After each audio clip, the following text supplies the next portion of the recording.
안녕하세요. 오늘은 끊임없이 재발하면서 고통을 주는 골수암이 재발했을 때 치료법에 대해서 알려드리겠습니다.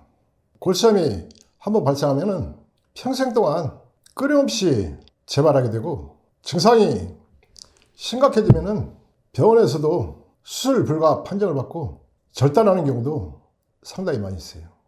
골수암이 재발할 수밖에 없는 이유는 급성 골수염으로 발생한 초기 증상일지라도 골수염이 발생한 부위를 중심으로 주변의 뼈 조직이 연탄재처럼 여러 군데 파괴되는 문제가 발생해요.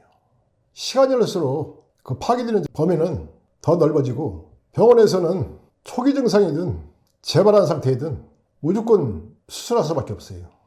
그 이유는 뼈 속에 균이 침투하면서 뼈 속에 구석구석 염증이 쌓이게 되고, 또 뼈 주변으로 근육에도 염증이 심하게 발생하면서 근육도 파괴시키고 피부 조직까지 파괴시켜버리는 문제가 발생해요. 그렇기 때문에 스테로이드나 항생제 등의 독성이 아무리 강한 약제일지라도 골수염의 염증을 제거를 못해요. 수술하는 방법은 뼈를 긁어내고 뼈 안에 쌓여있는 염증을 제거하는데, 그 과정에서 골수염으로 인해서 파괴된 뼈 조직을 한 번 더 심각하게 파괴시키는 문제가 발생할 수밖에 없습니다. 재발의 가장 큰 원인은 골수암이 진행되는 과정 속에서 염증으로 인해서 뼈 조직이 파괴되고, 두 번째는 파괴된 뼈 조직을 긁어내는 수술을 하는 과정 속에서 손을 대서는 안 되는 파괴되지 않은 뼈 조직까지 자르거나 긁어내면서 뼈 안의 염증을 제거한다는 겁니다. 재발했을 때 수술은 뼈 조직을 두 번, 세 번 심하게 파괴시키는 결과를 초래할 수밖에 없어요. 재발할 때마다 병원에선 수술할 수밖에 없는데, 재발이 반복되고 수술이 반복되는 과정 속에서 증상이 심각한 상태로 진행될 수밖에 없고, 결국은 병원에서 절단해야 된다는 판정을 받게 됩니다. 저는 40년 동안 골수염으로 인해서 고통받는 수많은 분들을 초기 증상부터 절단해야 된다는 판정을 받은 말기 증상까지 수많은 분들을 완벽하게 완치시켜드렸어요. 그분들 중엔 병원에서 3개월 동안 입원한 상태에서 20번 넘게 수술하신 분도 봤고, 또 병원에 입원한 상태에서 10번 이상 수술했지만 결국은 절단해야 된다는 판정을 받은 분들도 많이 봤어요. 이 나노자석의 골수염 치료법은 초기 증상부터 아무리 심각한 증상일지라도 반드시 완벽하게 완치시켜드리는데, 그 중엔 다리를 절단 후에 이 나노자석으로 치료가 가능하냐고 문의하시는 분들도 계시는데, 다리를 절단한 상태에서는 이 나노자석으로도 치료할 수 없어요.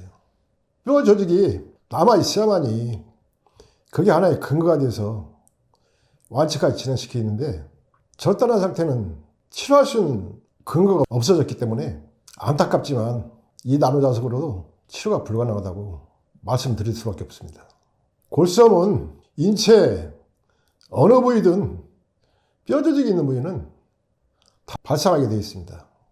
그 중에서 다리에서 가장 많이 발생하고, 척추에서 발생한 분도 계시고, 팔에서 발생하시는 분도 계시고, 손가락이나 발가락에서 발생하시는 분도 계시고, 잇몸이나 뇌근막, 뇌뼈에서 발생하시는 분들도 계세요. 골수염의 초기 증상이든 말기 증상이든 이 나노자석 치료법으로 치료를 진행하는데, 골수염이 발생한 부위에 이 나노자석으로 공간을 두지 않고 촘촘하게 강력한 부사법으로 배열해서 착용하는 방식으로 치료를 진행하도록 하고 있습니다. 골수염이 발생하면은 염증도 심각하게 발생하지만은 골수염이 발생한 부위를 중심으로 주변에 독소나 노폐물이 상당히 심하게 많이 쌓이게 돼요. 그렇기 때문에 염증만 제거해서는 근본 치료가 되지 않고 반드시 주변에 독소나 노폐물, 염증까지도 완전히 다 제거를 해줘야 돼요. 이 나노자석으로 치료를 진행함과 동시에 이 나노자석에 4500가우스의 강력한 파동 에너지가 체내에 7내지 8cm를 뚫고 들어가요. 이 나노자석의 파동 에너지가 뼈 안에 깊이 있게 뚫고 통과하면서 뼈 안에 구석구석 쌓여있는 염증을 완전히 다 분해해서 제거를 해버려요. 또 염증만이 아니고 뼈 안에 쌓여있는 독소나 노폐물, 찌꺼기까지 완전히 다 분해해서 제거를 해줍니다. 수술로도 구석구석 쌓여있는 염증을 제거를 못하는 경우도 많이 있지만 이 나노자석의 파동 에너지는 뼈 안에 구석구석 침투하면서 쌓여있는 염증이나 독소, 노폐물까지 완벽하게 다 분해 제거를 해버려요. 그 과정에서 파괴가 진행되고 있는 뼈 조직의 조골세포를 강하게 활성화시키면서 다시 살려주고 또 골수염이 진행하는 과정이나 스테로이드를 투여하는 과정 속에서 약의 부작용으로 뼈가 새까맣게 변하는 경우도 상당히 많이 있습니다. 병원에서는 새까맣게 변한 뼈 조직까지도 다 그래서 제거를 하지만은 새까맣게 변했다고 뼈가 완전하게 괴사되진 않아요. 이 나노자석 치료법은 새까맣게 변한 뼈 조직일지라도 거기에 살아있는 조골세포를 다시 한번 빠르고 강하게 활성화시키면서 파괴되고 있는 뼈 조직을 다시 살려줘요. 이 나노자석의 치료 결과는 아무리 염증 수치가 높은 상태일지라도 이 나노자석으로 20일 정도 치료한 후에 병원에 가서 검사해보면 염증 수치가 다 정상으로 돌아와 있습니다. 그 정도로 염증을 분해하는 힘은 놀랄 정도로 빠르고 강하게 분해 제거해 줍니다. 그리고 2, 3개월 정도 지난 후에 병원에 가서 검사해보면 새까맣게 괴사된 뼈 조직이 다시 정상적으로 살아났다는 검사 결과를 얻게 돼요. 그런 검사 결과는 이 나노자석으로 치료하신 모든 분들이 동일한 결과를 얻고 있습니다. 골수염이 무서운 것은 한 번 수술하고 끝나는 것이 아니고 끊임없이 재발하면서 재발하는 과정 속에서 심각하게 뼈 조직을 파괴시키고 또 수술하는 과정 속에서 파괴된 뼈 조직을 더 심각하게 파괴시키고 결국은 절단해야 되는 상황까지 진행되는 것이 너무 무서운 거예요. 팔 없이 인생을 살게 되고 다리 없이 남은 여생을 살게 된다는 것은 참으로 참혹한 일이죠. 그러나 이 나노자석은 증상이 심하지 않은 분들은 그만큼 빨리 완치시켜주고 다리를 절단해야 할 정도로 심각한 상태인 분들도 완벽하게 완치시키고 그 후엔 절대 평생 동안 재발의 고통이나 공포심 없이 건강하게 살 수 있게 됩니다.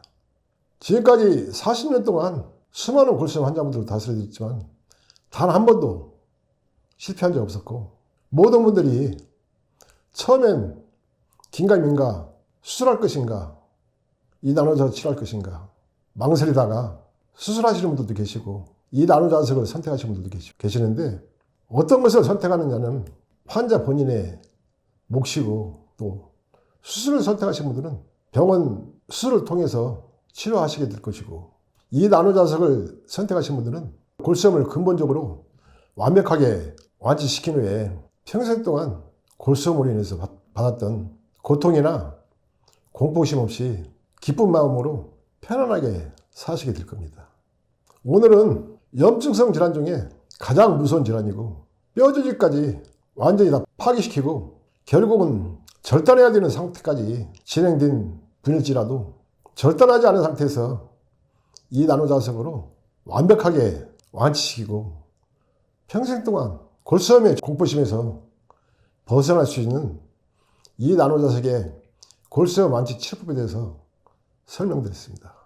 나노자석학회 홈페이지 들어가 보시면 골수염을 절단해야 된다는 판정을 받은 분들이 절단하지 않고 이 나노자석만으로 완치시킨 분들 중에 몇 분의 치료 후기를 사진과 함께 올려놓은 게 있으니까 살펴보시면은 앞으로 골수염을 어떤 치료법을 선택해서 어떻게 치료해야 되는지 상당히 큰 참고 자료가 될 것입니다. 감사합니다.